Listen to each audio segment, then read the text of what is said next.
Здравствуйте, добро пожаловать на канал About Animals. Кроха бродила по лесу, когда ее случайно нашел один из туристов по имени Хайкер. Собака была так сильно напугана, что парню пришлось изрядно побегать, чтобы поймать ее. Она дрожала всем телом и не позволяла к себе прикасаться. Тогда турист обратился в Центр помощи бездомным животным штата Миссури. Он рассказал волонтерам историю собаки. Женщина, которая выслушала рассказ, тут же выехала на место происшествия. Волонтеру пришлось потратить целых 2 часа на поимку маленькой, но шустрой собачки. И даже царапины ее не остановили. Как только Тилли оказалась на руках у своей спасительницы, женщина поняла, это ее собака. Она решила во что бы то ни стало вылечить Кроху и оставить ее у себя. Тилли на тот момент весила около 3 килограммов, что свидетельствовало о сильном истощении. У нее были гнилые зубки, а шерсть местами просто выпала. Женщина отнесла Тилли к своему авто и дала ей немного еды. Конечно же, голод пересилил страх, и собака жадно накинулась на предложенное угощение. Поскольку дело было вечером, ветеринары уже не работали.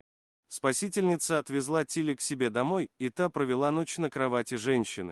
Собака свернулась калачиком и пристально наблюдала за новой хозяйкой, словно изучая ее. С утра Тилли показали ветеринару. Врач осмотрел собаку и рассказал шокирующие факты. Оказывается, животному примерно 10-12 лет, и оно много раз рожало. Скорее всего, собаку просто использовали для разведения щенков. А потом бросили в лесу из-за болезни, но это еще не все. Когда ветеринар начал осматривать животик Тилли, он нащупал в нем 2 твердых комка. Сначала он подумал, что у собаки рак, но, к счастью, диагноз не подтвердился.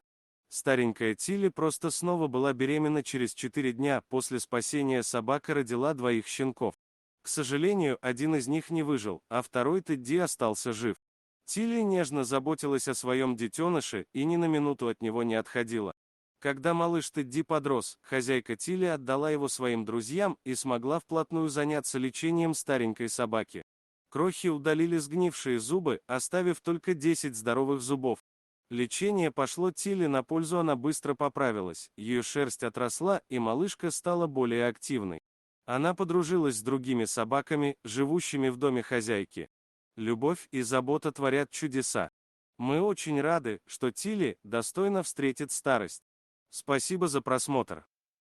Подписывайтесь на канал, где вы найдете еще много интересного, а также ставьте лайки и пишите комментарии, что думаете насчет этой истории.